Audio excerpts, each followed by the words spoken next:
The prophet Habakkuk. Chapter 1. The prophecy that Habakkuk the prophet received. How long, Lord, must I call for help, but you do not listen? Or cry out to you violence, but you do not save? Why do you make me look at injustice? Why do you tolerate wrongdoing? Destruction and violence are before me. There is strife, and conflict abounds. Therefore the law is paralyzed, and justice never prevails. The wicked hem in the righteous, so that justice is perverted. Look at the nations and watch, and be utterly amazed. For I am going to do something in your days that you would not believe, even if you were told. I am raising up the Babylonians, that ruthless and impetuous people, who sweep across the whole earth to seize dwellings not their own. They are a feared and dreaded people. They are a law to themselves and promote their own honor. Their horses are swifter than leopards, fiercer than wolves at dusk. Their cavalry gallops headlong. Their horsemen come from afar. They fly like an eagle swooping to devour. They all come intent on violence. Their hordes advance like a desert wind, and gather prisoners like sand. They mock kings and scoff at rulers. They laugh at all fortified cities. By building earthen ramps they capture them.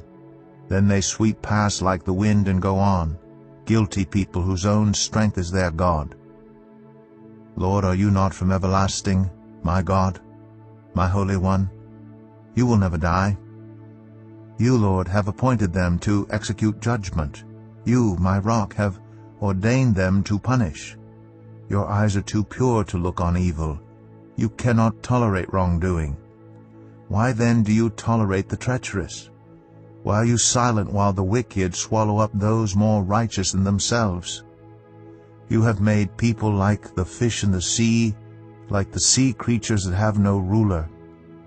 The wicked foe pulls all of them up with hooks. He catches them in his net. He gathers them up in his dragnet. And so he rejoices and is glad. Therefore he sacrifices to his net and burns incense to his dragnet. For by his net he lives in luxury and enjoys the choicest food. Is he to keep on emptying his net, destroying nations without mercy? Habakkuk 2. I will stand at my watch, and station myself on the ramparts. I will look to see what he will say to me, and what answer am I to give to this complaint. Then the Lord replied, Write down the revelation, and make it plain on tablets, so that a herald may run with it. For the revelation awaits an appointed time.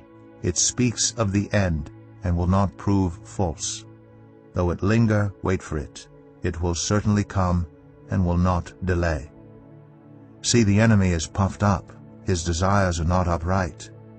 But the righteous person will live by his faithfulness. Indeed, wine betrays him. He is arrogant and never at rest, because he is as greedy as the grave, and like death is never satisfied. He gathers to himself all the nations and takes captive all the peoples. Will not all of them taunt him with ridicule and scorn, saying, Woe to him who piles up stolen goods and makes himself wealthy by extortion. How long must this go on? Will not your creditors suddenly arise? Will they not wake up and make you tremble?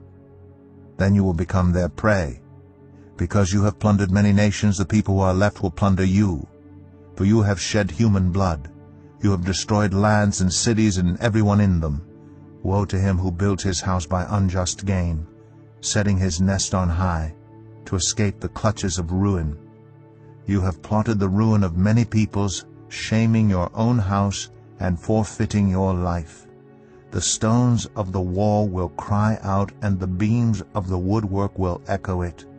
Woe to him who builds a city with bloodshed and establishes a town by injustice.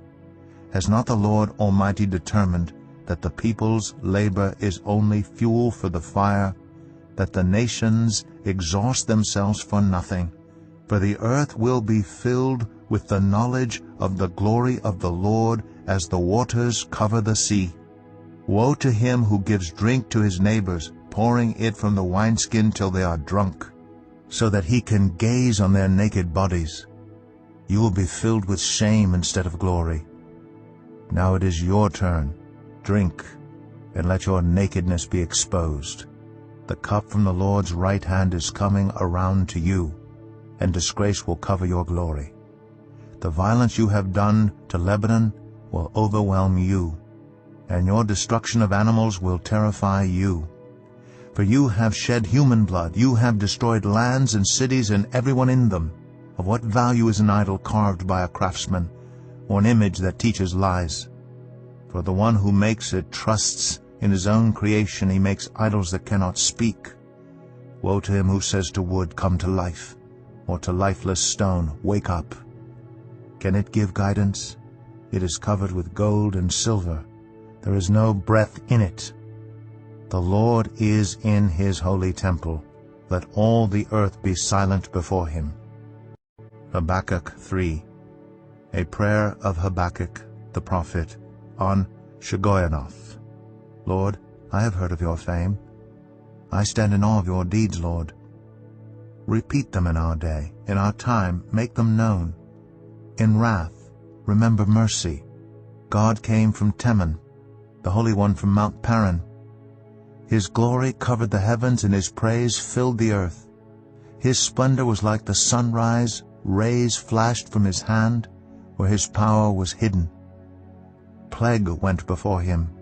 Pestilence followed his steps. He stood and shook the earth. He looked and made the nations tremble. The ancient mountains crumbled and the age-old hills collapsed. But he marches on forever. I saw the tents of Cushan in distress, the dwellings of Midian in anguish. Were you angry with the rivers, Lord? Was your wrath against the streams? Did you rage against the sea when you rode your horses and your chariots to victory? You uncovered your bow. You called for many arrows. You split the earth with rivers. The mountains saw you and writhed. Torrents of water swept by. The deep roared and lifted its waves on high. Sun and moon stood still in the heavens at the glint of your flying arrows, at the lightning of your flashing spear. In wrath you strode through the earth, and in anger you threshed the nations.